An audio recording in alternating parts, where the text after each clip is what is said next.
Good evening, guys. Welcome to the Soulful Real Talk, and where we talk about deep conversations that sometimes people choose not to talk about, run from.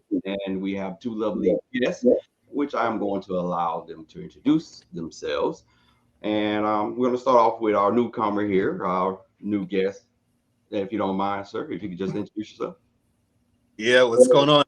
Thanks for having me here. First of all, shout out to everybody. My name is Mr. Locario. I am a dating and life coach.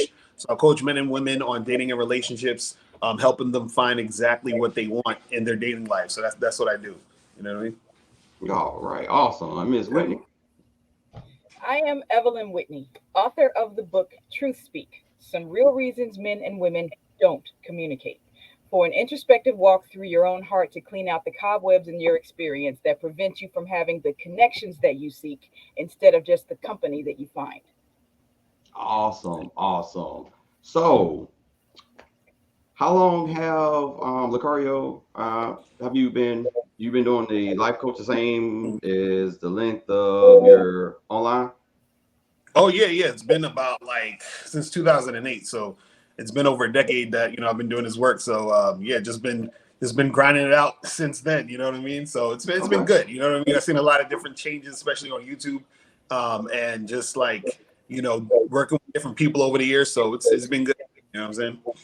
Awesome, awesome. Yeah. So, like I was stating backstage that we kind of changed the episode of today due to a Mm, post that you made about mm, body counts, and mm, I thought it will be definitely a great conversation piece mm, tonight. So, the world has possibly corrupted one of God's sacred acts, sex. The act of sex between two people has evolved into an egotistic and shaming means of affection. There are two deeply sought out questions people want to know, hate to know, need to know, and some can care less if they know, just as long as they're getting theirs, nothing else matters. And those two questions I feel are size and body count. So before we dive deep into this, what do you guys feel about these two questions? It doesn't matter who goes first. right. Who wrote that quote? The one that you just showed. Me. Okay. Cool. I mean, you can go first. I'll go after you. Okay, well, the question, does size matter, is usually Mm, something that's a question directed at men to answer mm, to women in their sexual practices. mm, Does body count matter is a question that's usually asked of men regarding the women with whom they interact. mm, I think that it's important to establish a foundational premise as we're discussing this. Number one, men and women are socialized differently when it mm, comes to the priority and importance of relationships. Women are told from the time they're born the only thing they need to do is find a husband to marry, have some kids, and let that be the sole purpose for them living. Men, on the other hand, are told avoid relationships, don't ever get married, don't do the ball and chain thing. And if you have to get married, you should be pretty and a trophy person to have sex with all the time mm, if you ever have to get married. So, because men and women are socialized differently regarding relationships and their priority, their attitudes about it will be very different usually. And it's mm. hard for men and women to be on the same page about that. That backdrop we cannot ignore when we deal with these issues. Okay. There are women who will say that size doesn't matter in order to keep company with this guy who has bragged about his sexual prowess and has done nothing to match up to the things about which he has spoken he could so called do. Mm. There are men who don't want to deal with a woman who has had more sex than he thinks she should have had. Mm. Now, the question deals with why does he get to think how much sex she should have in a propriety situation? Why does he get to determine why it's right for her to have had one partner or several hundred, however many it is? So when we deal with these questions, again, we cannot escape the fact that men and women's answers will be different because men and women are socialized differently about relationships and sex. That's real. I agree with a lot of that, and I think as far as size mattering, I think it just again depends on a woman and her specific preferences of what is a good enough size for her, but also too, a lot of guys, it matters to them in the sense where they think they might not be at a certain size that a woman wants, but the size is also subjective, meaning like, so for one woman, a certain size might be big, and then for another woman, that size might be small. So it just all depends on the woman that you're talking to. But a lot of guys, they get worried about it and they start feeling a certain type of way. Also, you got to take into account the way that the woman, that specific woman feels about that specific guy. Because sometimes what happens is that even if that guy isn't the size that she wants necessarily, or he's like he's not really her preference as far as like the size is concerned, but she likes other things about him overall. She'd be like, okay, well, he's not exactly where I want it to be, but I'll still want to date him and be with him. And then as far as the body count is concerned, a lot of guys they say it matters because, well, one, there's a lot of misinformation out there that tells guys that it matters in the sense of if the relationship is going to be long term. They think if she has a high body count, that means that she's not going to be able to have a long term relationship. Some guys are intimidated by that because they think if she has a high body count, she's more experienced, and therefore if he's not experienced, he thinks that he's not going to be able to satisfy her. Some guys think that women have mental issues if they have a bunch of sex with a bunch of dudes. So the list goes on and on. So I think what happens is for a lot of guys too, body count is also subjective too. Some guys might be like, well, she had sex with more than 2 guys, you know what I mean? Like, then that's a lot, so, and it just depends on the particular guy talking to that woman, you know what I'm saying? So it's crazy. Yeah. Both parts. I definitely can understand both views. And, that quote pretty much was like, from just my point of view, and not saying that everyone sees that, because again, like you stated, everybody's totally different, and not to subject my view per se on everyone. Right. But going to the next part here, which we were just talking about, size, right? Does the size of a man's Johnson or the depth of a woman's canal truly creates what's needed in order to build a sustainable relationship alone? Me, preferably, I say no. Right. Got lovely pictures here. Can I jump on this picture right quick here?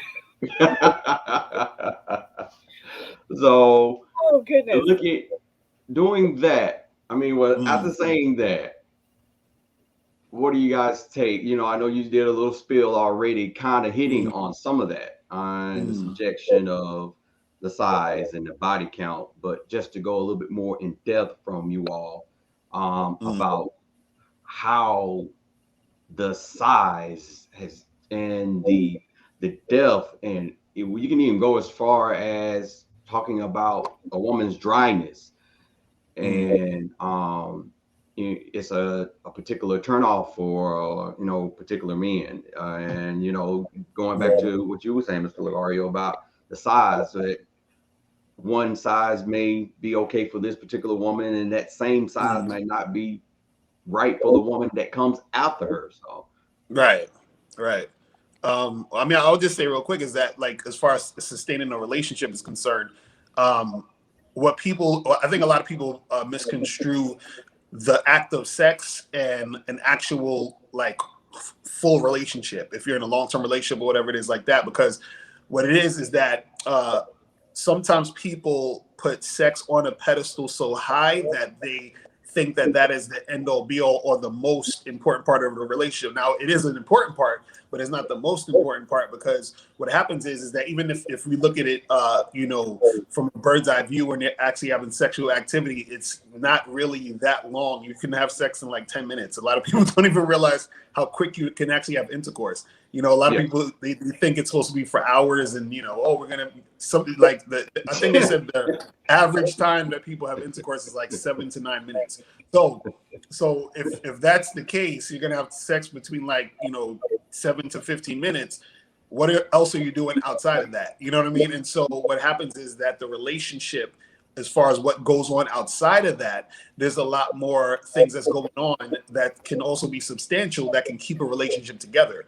So a lot of times, not even just with the size of the guy's, stuff and how women is making things happen. It's more so when people are looking at relationships and how a relationship actually works. It really pertains to a lot of other things outside of just sex. So this is why some people could have great sex, but they're not going to be good in a relationship. You know what I'm saying? Like, it'll never work. So they'll just be like, I'll just, hook up with this person. But anything outside of that is not going to work, because it needs to be more compatibility for other things for a relationship to work than just, hooking up or having sex. You know what I'm saying? Okay. I agree with a lot of that. And when we saw the picture of the eggplant, Jesus Christ, I just have to think that the person who decided that that was supposed to be a pure phallic representation, in natural comparison, it is completely oversized, swollen, and discolored. If that's your real situation, bro, you need a doctor. That's really where you're working. You need to see somebody about that. That is not a happy place to be. The reason that that's important is that gives you an idea of how people prioritize sex. There's usually some part of pride associated with their prowess and ability, and the way that they want to project themselves as they elevate this to unnatural heights of importance. When we deal with how important size really is, let's deal with the physical body. The reason that one size in a man would be satisfying to one woman and not satisfying to someone else is a series of muscles that we're going to call the pelvic floor. There are muscles at the bottom of everybody's pelvis that keep their organs in place. If those muscles are tight, something is going to fit differently than something else. Okay. But we also have to remember, when those muscles are loose, those same things won't fit the same way, because it's a muscular condition at that moment. Right. Hearing this, we also understand that men have pelvic floor muscles too. Men's pelvic floor muscles can also be tight. A lot of men with sedentary jobs, especially like truck drivers who sit for long periods of time, often have this problem with the tightening of the muscles in their pelvic floor. And they need to do certain exercises or stretches or whatever to stretch those muscles out the same way that a woman would need to. In that way, there are women who are accused of having sex with people who aren't necessarily her partner, because if she has stretched, if she has reconditioned these muscles, it doesn't feel the same to him, and he assumes that she's been out with everybody else to account for that change. But what I've heard something like that before. But what he's not considering is that the physical body of a man and a woman have a lot of similar components. The pelvic floor is definitely one of those components. Men don't usually get a bad reputation for having a tight pelvic floor or a loose pelvic floor, because men and women are socialized differently. But that in a woman could make her appear to be judged by the guy that she's with. Oh, you're loose. You've been with all these guys, when she could have just changed her exercise routine. Okay.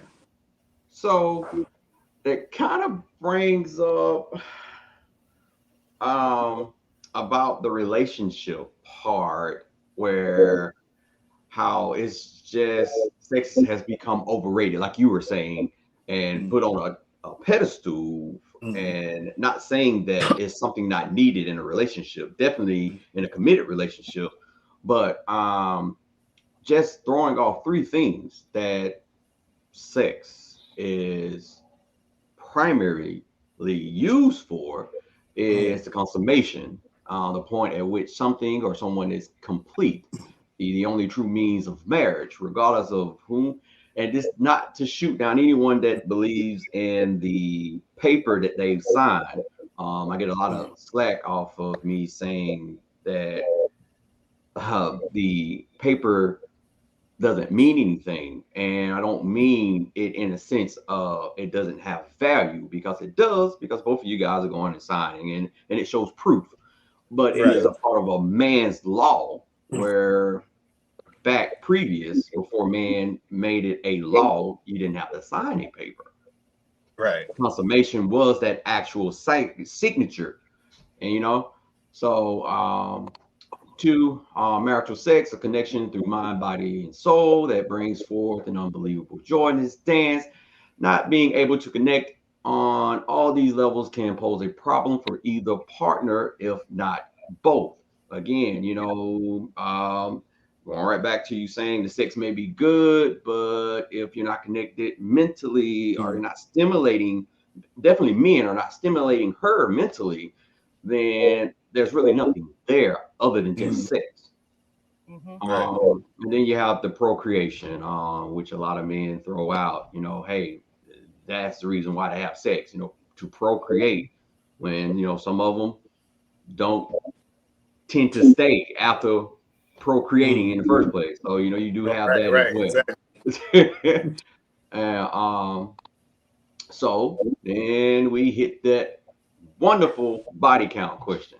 A question most find easily to ask, but for some, not an easy pill to swallow when it comes down to getting a honest answer.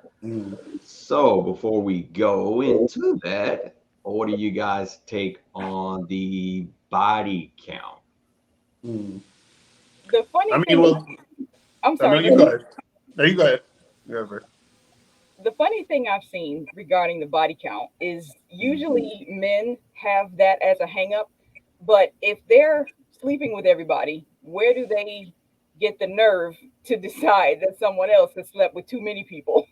Mm, That's always something that nobody can really answer for me, aside from that's how men are socialized, that they're supposed to conquest and have all of these different sex partners, but then he wants to marry a virgin. Well, where are the virgins if they're sleeping with everybody? Right. Exactly. That's what I always say. And another thing that stems from the pride that some men have, they don't want to know that a woman has any sexual experience outside of what he teaches her. Because if he teaches her what he wants her to know, he can do no wrong. So if she already knows something that he doesn't, if she already is familiar with her body, understands what satisfies her, and can speak to him about those things, he looks down on her and calls her some kind of whore. And she's been around the block, or, whatever all they want to say about the number of partners she's had, just because he feels that everything she learns about sex should have come from him. And if it didn't, Right. she's somehow wrong for that, which is ridiculous to me. But it's also in connection with the body count question. Yeah, and also what it is too is that there's a lot of misinformation. So what guys do is they use the misinformation kind of to justify saying, well, you ladies shouldn't be out here sleeping around because studies show that a woman can't pair bond if she had sex with too many men, which is false. There's never actually been any scientific study that proves that. It's never been done. They've only done studies on like rodents and animals or in different situations, but they've never done studies on human beings as far as bonding to each other and correlating with actual sexual partners. The problem is that what happens is that when it comes to bonding with someone in a relationship, it's all about compatibility and chemistry at the end of the day, no matter how much sex each partner had before the partners. But what happens is because men feel uncomfortable knowing that women actually have sex or like sex, they come up with all these theories as to, like, there was another one that said women retain the DNA of every man she slept with, which is false. You know what I'm saying? So it's a bunch of nonsense that people are talking about that kind of, gets tossed around there, but it's not really true. You see what I'm saying? And so what happens is that you have a bunch of people who've never really been in relationships or any long-term relationships. So they don't really know what's going on, but they're hearing all of these stories and all these theories of things and making their, judgments on that. You know what I'm saying? It's crazy. Yeah. And that speaks exactly to, I'm sorry, go ahead. No. I was going to hit the next slide, but go ahead. Okay, I was going to say that what Mr. Lucario was saying speaks exactly to I like to call it psychological conditioning. Because women are told you're supposed to long after a man, you're supposed to run after him, you're supposed to be connected to him in all of these metaphysical ways, and your first love is supposed to always be what you remember, and you're always connected and all of this kind of stuff. But nobody tells that to men. The woman is supposed to remember her first for the rest of her life. But if a guy doesn't remember the first woman he had last month, nobody cares. Right. And those differences, I think that's one of the reasons that these so-called studies keep coming out, because they're continuing to perpetuate that relationships and sex and connection and bonding through sex are more important to women than they are to men. Because she's the one who's supposed to receive his DNA. She's the one who's supposed to have his DNA in her brain once they make love or have sex, and then right. once they and it's like, if that happens to her in the similarity of a biological compatible organism, why doesn't the same thing happen to him? And those studies never answer that. I actually talked to a woman who was preaching some of those studies and saying that studies found this connection and studies found that connection from women to men's DNA and things of that sort. So I asked her, okay, where are the studies that show how men are affected by the number of sexual partners that they have? Where are the studies that show how he's impacted when he engages with a woman in this way? And those types of things, as we've been discussing, absolutely bleed over into the relationship sphere of men and women in general. When you get to the relationship sphere, still dealing in the mentality that sex is the most important thing, you're going to incur a conflict, because sex can't sustain a relationship any more than having a child fixes relationship dysfunction. Right. As you talk about this study, and I would bet my life on there are some studies that's just not going to be posted, shared, or giving out due to sex can damage a man in many ways. Maybe not to a sustainable effect like it may do to a woman, which everybody deems to be a little bit more emotional than a man. But it can affect a man in so many ways. So I'm pretty sure there are some studies. It's just supposedly a man's world, and so anything that probably makes that look bad, they're probably not going to show it. Jalissa says compatibility is key in being secure in one's sexuality, and added the double standards, which, to be honest, double standards, Jalissa, can go on both sides depending on what the conversation is. And it's just seriously really deep, just on a conversation. It can be double standards on each side.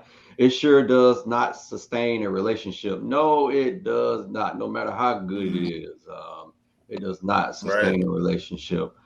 All right, this next lovely slide here, which I did not share the screen again. Let's While see. we're finding that, while we're finding the next slide, I just wanted to throw this comment in about one of the ways that people believe that sex does sustain relationships has been how movies and TV overplay makeup sex. That Oh people man. that people have Oh to. yeah, yeah, that's true. Yeah, I just got finished talking about that with Lisa. I've never had makeup sex. I'm kind of saddened that I've missed out on it. I've, I've never had it. I really don't. I'm really sour about that. I don't purposely go out fussing just so that I can have mad love afterwards. I would prefer not to argue and have mad Right. love anyway. you know, Yes. so uh the body count, and it's funny that you guys spoke on it the way that you did because I thought it was kind of funny. So if you were to look at a relationship or a person as a car, regardless of a male or female. So let's sit up here and say this owner has I this love. Mhm. 2021 Tahoe that has 40,120 miles. One owner, one user, meaning user as in one sexual partner with those put in those 40,000 plus miles with that one partner, right? Mhm. Then you have the same year model, so Mhm. same age person, but they have had four partners, and within those four partners, they stepped outside with 15 other people, but Mhm. put in the same amount of time, right? Mhm. Right. Then you have what we call the rental car. And this is maybe like a trigger warning. So a I say rental due to because the person is damaged Right. because they've had multiple partners. Is like, and this can stem from being placed in sex trafficking or just a damaged life all in general, and they're just jumping from body to body, but they still put in the same amount of miles. So you have these three bodies putting in the Mhm. same form of sexual activity. Mhm. What really makes them different Mhm. is my thing. And Right. with this person at the bottom, you can sit and say, well, this person is damaged. Let's say that they go to counseling. Let's say that they go and get help. Let's say they go and get fixed. Let's say that they have gone through their trauma. They get um, restored. Mhm. Mhm. Same thing. Yay. Mhm. Same thing. And Mhm. so, and I did that way due to, I also want to add, you can look at someone that's been in a marriage Mhm. for 15 years. Right. Mhm. And those 15 years, hell on wheels. They may have had sex, let me see, like 5 times versus a person that's been married 2 years and they've been on the go since day one. Mhm. Let's say both of those people get divorced. And you really can't say that just because that person that had that one mate is better off than the person, that's had the multiple partners Mhm. Mhm. because they just didn't have sex as much as that. You can have sex a lot with one person. Yes. Mhm. Mhm. Right. And I don't think a lot of people look at that. And it goes right back to that misinformation that you were referring to, Mhm. that, we look at it's the count itself just scares people. Dang, for Mhm. real, you don't have sex Well, with. yeah, that's the thing. I think it's well, it's a lot of it is our society's. relationship with sex in the first place. You understand? Meaning that sex is always looked at as something like subconsciously, a lot of people look at sex as bad and they don't realize they look at it as bad, but they do. Or what happens is that they look at it as, something that's more important or just taboo or different. It's this whole other thing. So what happens is that if you believe that, your relationship with sex is going to be different. So what happens is that because like, for example, let's say I said to a guy, hey, listen, I know this girl and she had a conversation, with like 100 people last week, and he'd be like, all right, so you know what I mean? But if I said I know this girl who had sex with 100 people last week, he's gonna be like, oh my God. So why is it when I tell you she had a conversation with 100 people, it's okay, but when it comes to sex, you see what I'm saying? So it's still an activity, you know what I mean? And so it's a different activity, but it's still an activity nonetheless. But we're conditioned to see sex a certain way. So every person, they have their own idea of what sex is, and based off of your belief about what sex is, that's going to shape how you view sex and how you view people when you're interacting with them through that lens. So a person might say, well, sex is very spiritual and sacred to me. Another person might be like, look, I just hook up and have fun. Somebody might be like, sex is just for procreation. So you have all of these different reasons as to why we view sex a certain way. So based off of your beliefs, that can determine how you're going to view it, and then that also determines how you move in relationships. You see what I'm saying? Yeah, and that's true. And I think, with that being said, the trueness of that is real. I just hate that, even with me just stating what I just stated. Again, like I was saying earlier, it's not to push what my beliefs is, because counts for me doesn't bother me. I personally look at it as experience, but then even then, sometimes you really don't get the experience, regardless of how many times you have sex with somebody. Even if you don't know, definitely if you don't know who you are. And I think a lot of people get caught up on that too, not knowing who they are and looking for someone else, whether their partner, to fill in that blank. Definitely when it comes to the size situation, you may have that girlfriend that knows who she is and she likes it very large. You have some of those women that like painful sex to a certain degree. But then your friend might not be that person, but constantly hearing that friend talking about, I need to be, I need to big, I need to big. You're gonna go out and try to look for the same thing, and you're gonna swallow your pride because you think, if you tell somebody that, I needed a little bit smaller than what you're talking about, you're gonna be ashamed, which a lot of people do.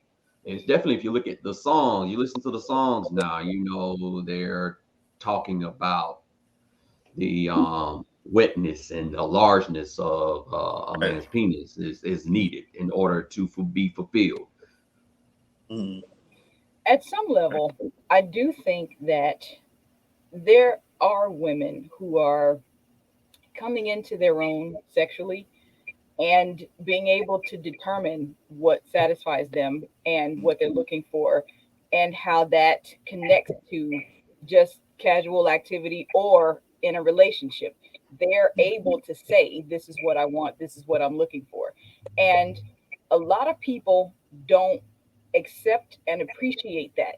And this is, I believe that one of the reasons that they don't, speaks back to, again, the idea that the societal context is that women are supposed to learn everything they know about sex from whatever man she's with. And if she knows something more than what he can teach her, then she's done something wrong. Another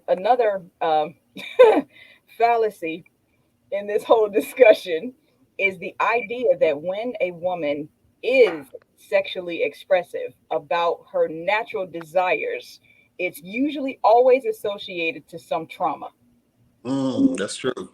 It's as if women don't have a natural sex drive without there being some traumatic impetus for it. So, like, she was raped, so now she's promiscuous.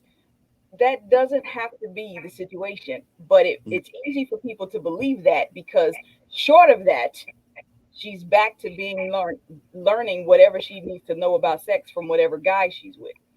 And the guy is at a loss in some cases because he doesn't really know how to handle the fact that here's this woman with a sex drive that matches or tops his, and society doesn't give him the capability to even consider that as a good thing. So now that's something else that she is judged for and criticized for. And just the simple idea of a woman, I'm going to say this, demanding sexual satisfaction, that's not looked at as positively as a man who's just out there to get his no matter what. Yeah. Yeah.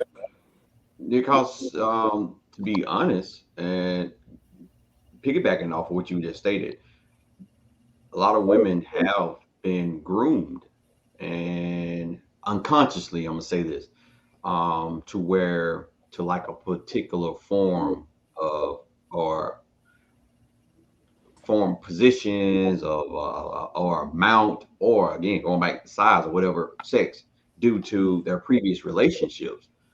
Um, so and it's I think that only happens with women that really don't know who they are to in a relationship and say, okay, hey, I'm going into this new relationship. I already know what I like. And if this person doesn't bring it, if it comes down to sex, then I'm going to go on about my business.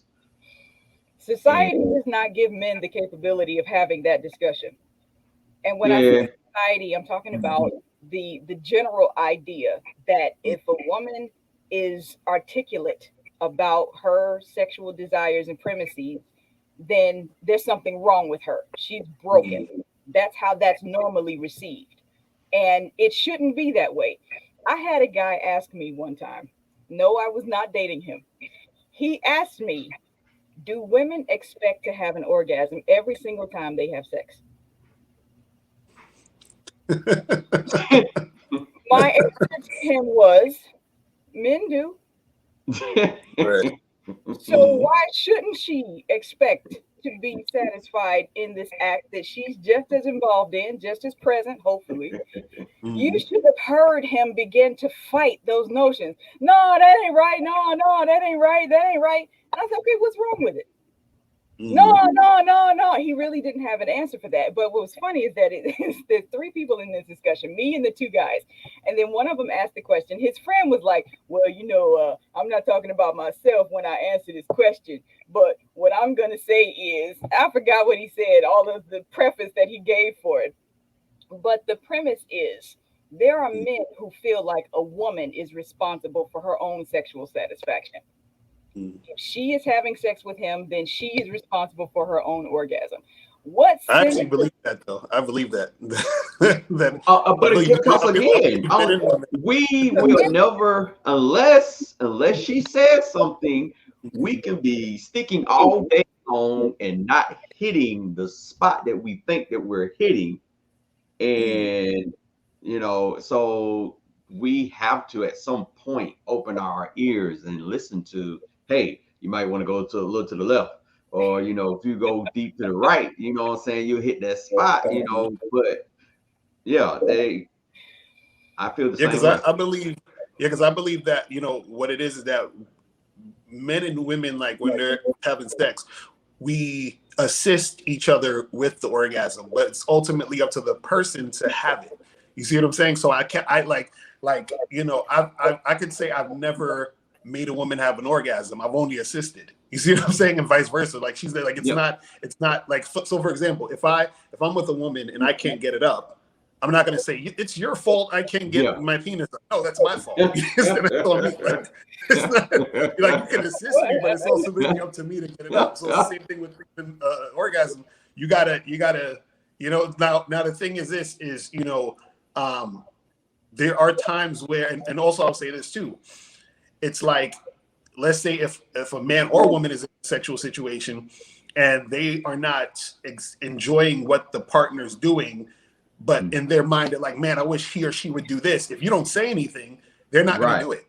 And then therefore it doesn't happen. And then therefore the orgasm doesn't, and that's where a lot of men fail at, because they offense the pride, because you do have a right, lot of men that go in the bedroom automatically saying that I got it, I'm finna kill it, right. and not knowing once it's over with, she's on the phone calling her friend. It's like, girl, I don't know what he thought he was doing, and Yeah, it's this guy who's 6'4". His nickname is Stumpy. Why? it was what, a 13-year marriage that I was in previously, and at the end of the marriage, I was basically told that I have never had an orgasm. And so I've known of prior men before me, and also men, men during me.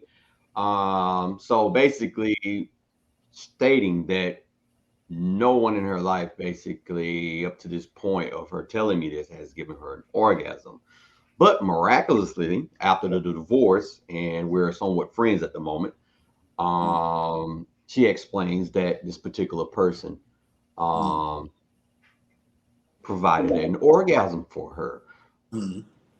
But you could tell that she was more enlightening with herself versus this particular man being the reason for her having an orgasm.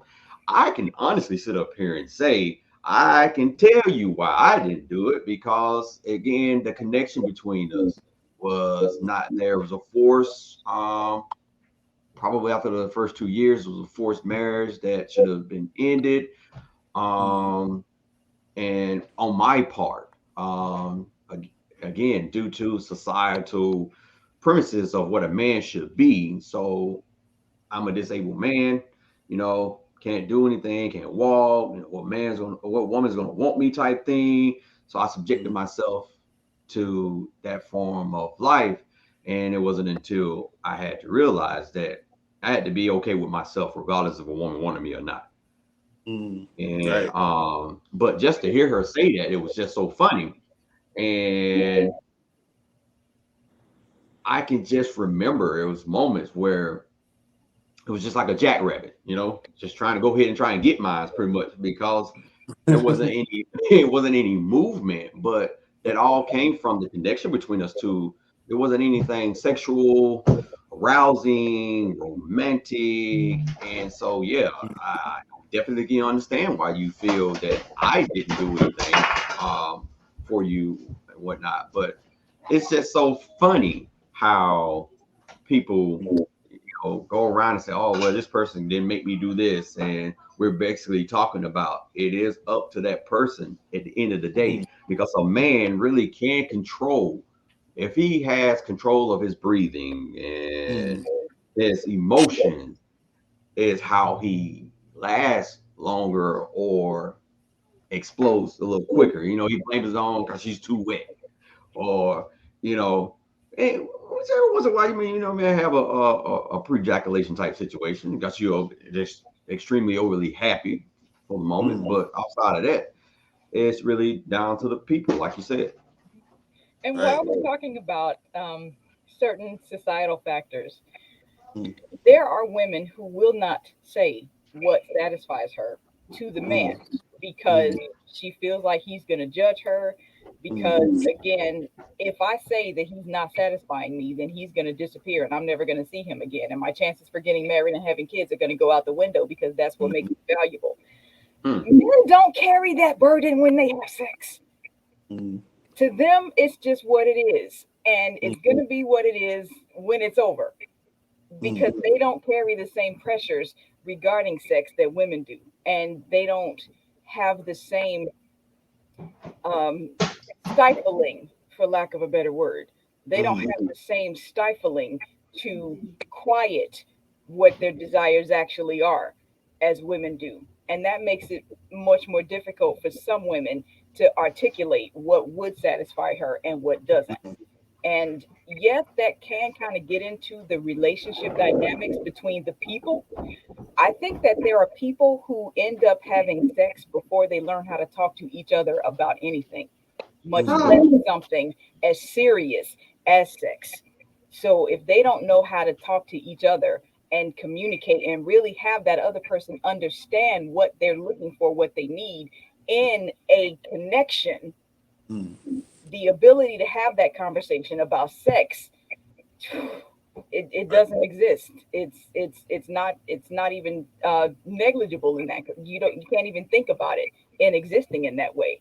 Mm. And that one of the problems that stems from that is more and more dysfunctional relationships and situationships, because people are just getting together to have sex and there's no intended connection after that. They're getting together for the physical fun of it, then they go their separate ways. If they see each other again, who knows? Mm. And that, all of that, is the product of the pedestal that sex has been put upon societally, and how everybody's thinking that sex is so important that that's what you need to connect for. And a lot of conversations between men and women are just, how fast can I get you naked? If this is Mm. what you want from me, how fast can I get you naked? That's pretty much it. And they're moving in that way for that to happen. And the guy is saying, this is what I want. And if the Mm. woman doesn't say that she wants the same thing, okay, forget you, I'm moving on, because I Yep. gotta get That's if you're I think that I think that you're right, because that's definitely how it happens with myself. But also, I know a lot of men do that. A lot of men are doing that now, but also a lot of, I think that also, like, it's just I think it's the culture now, but also I think it's good in a sense, and I'll tell you why I think it's good. Because before, back in the day, right, when people got together, I think a lot of relationships were contingent on, well, I'm settling for you because I kind of need you. You understand? Or you're here and I'm expected to be with you, so I'm just going to be with you. Now Mhm. it's like, I don't really need to be with you, but if I want to really be with you and you want to really be with me, we're going to be together. But what happens is that there's a lot of people who are interacting with each other who aren't really compatible. You see what I'm saying? And so I Yes. think a lot of times what happens is that even the whole notion of, settling down, even with that phrase, it's like, I'm settling for you. You know what I'm saying? Like, I don't really want Yeah. you. I'm settling for you because you're here. You might have some consistent sex. You're not that bad. So I'll continue to Yep. deal with you. So now I think that the positive side about, what they call hookup culture is that if two people are really getting together and wanting to stick with each other, it's more authentic and organic versus, like, you might have a woman before where she would say, well, I'll get with this guy because he has money, and I need his money for him to take Hmm. care of me. Nowadays women are making their own money, so he's like, I don't need your money, so I need to Yeah. see if I really like you, if I'm going to stay with you. You see what I'm saying? And now, like, you have guys who can, if they have some, game or whatever, they can go around and sleep with a bunch of different women. But what makes them want to stay with a particular woman is, okay, do I like you outside of just sex? And if she, to that man, is likable in that way, he will want to continue to see her. So I think what's happening is that it's bringing more authenticity to actual long-term relationships. The only problem is now is that it's a little harder on both parties if they're not putting in the type of work they need in order to sustain and maintain that type of relationship. You see what I'm saying? Yes, I can see that. I agree with a lot of that. A lot of that. I Yeah. was just Because thank you. I did that again. Like my marriage. Heck, even previous relationships. I Mhm. come from a bad view of what a relationship is from my parents, and so Mhm. I learned to stay in a bad relationship, and so Mhm. regardless of what it was, I was like, I got to stick it in. I got to stick it in. And I came finally to a notion, unfortunately, at a I'm not going to say unfortunately because the wife I have now is compatible. We have our differences Mhm. there, and there is a such thing as being different but compatible enough to where it works. Mhm. Um, Right. but I had to come to my senses of God did not make, if you are one of the ones that are wanting to get married, God did not make marriage hell. No, he didn't. Marriage was Right. not made for hell. So if you're in a marriage right now and you're going through hell and you don't want to leave because you think that if I leave, that I'm going to hell, you're in hell right now because you're staying in something that doesn't work. And it's definitely, if you're the reason why it's not working, because it was like, person didn't want to even divorce me. And I'm like, you don't even want me. So why are you holding on to something that you don't want? Right. And and you're right too that we are in the hookup culture. No one really wants to seriously commit, or if they do commit, the smallest thing makes them run. And a lot of that is because sex is not good, or heck, all the way down to just snoring in the bed. You know, it's Mhm. ridiculous things that people are not really taking the time out to try to have a relationship, which marriage is not for everybody. Heck, True. a committed relationship is not for everybody. Definitely depending on your mindset and where you're at the time, anyway. I think a good point that was raised. Mr. Lucario said that the language settling down gives a negative context to the relationship parameter in general. It Right. does. I remember I've said in my book, actually, it's this side, yeah. I've said in my book that marriage has a bad reputation for a lot of good reasons.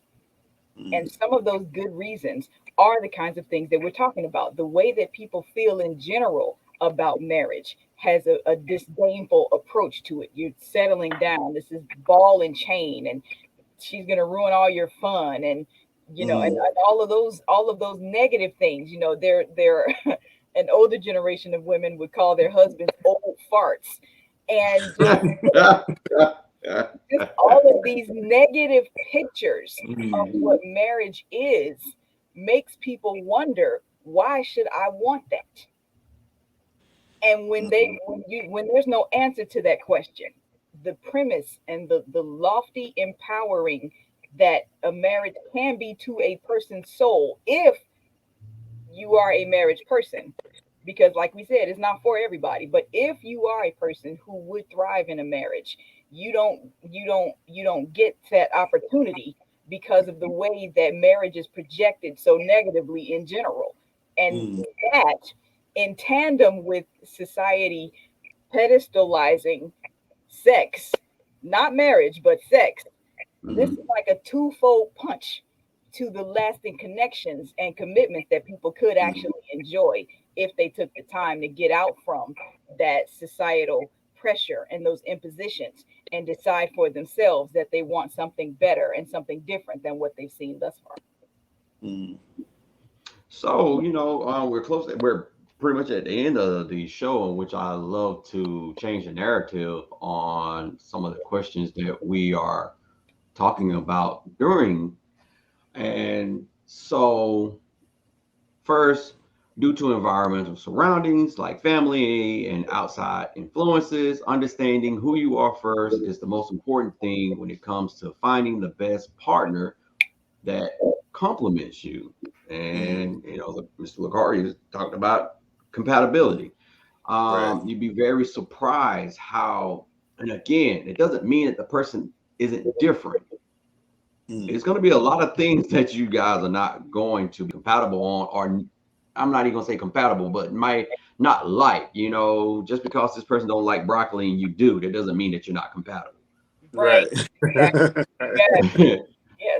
Let's be honest, the size really matter at the end of the day. I know it's a preference for most that can solely be built on lies in many cases. This lie has women and men trying to introduce large and larger items into their holes, multiple holes on their bodies to be exact. All trends are not good trends. Everyone's body isn't set up to take large items. Some, yes, and every pain isn't a good pain. There's a chance that wanting to feel sexual pain comes from a deeper meaning or stems from possible first sexual experience that have made it normal. Going back to what I was saying, that first sexual partner, and I'm not talking about trauma, that very first partner that you have may just pretty much make or break any sexual experience from that point on, that it was just great, regardless if it was a joyful pain or not. So the next person you get with, that's what you're looking for, you know? Mm. This allows you to create an open conversations with whatever partner, whenever, about how you like and want to enjoy sex. This cuts out on a lot of miscommunication. And last but not least, worry about someone's high mileage shouldn't be a turnoff. Most people with low mileage, rather it be from one person or by ways of a couple of partners, there is still a high chance they would have the slightest, no matter the slightest idea on what they are doing in the bedroom. That's okay because a high mileage individual can be the same way. Um, you should know, well, I should know I was that person. Learning who I am and what I like, how I like to be touched was the best thing for me sexually. Probably hands down the best way to enjoy what sex really means um, with another after you both achieve a spiritual connection.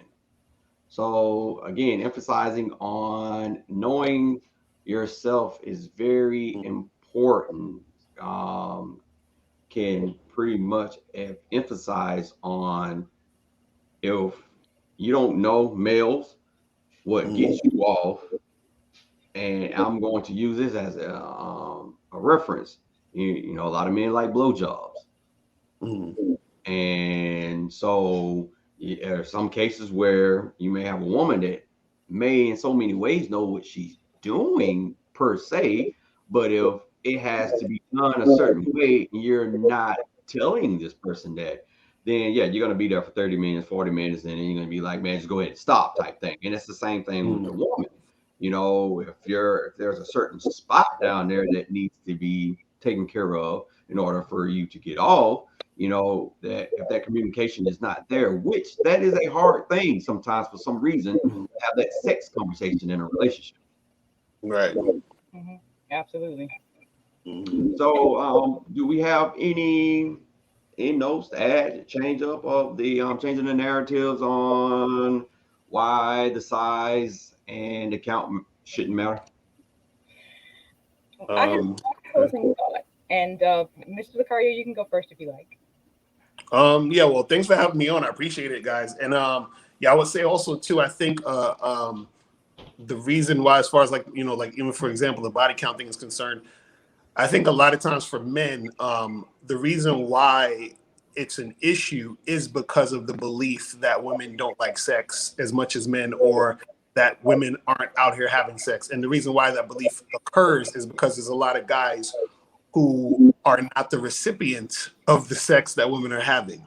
So if you're a guy who your reality is that women, they don't have sex with you as much, or you go on 3 or 4 dates and you never see the girl again or anything like that. If you meet a woman who is uh, interested in you sexually like that, you're gonna think something's wrong with her, because your reality is women don't do this. So it's more so having a broader reality of understanding what's actually going on out there, in the world, so that you can have a better perspective to see that, look, this is a normal occurrence, that women are sexual just like you're sexual. You know what I mean? So that's what I want to say on that.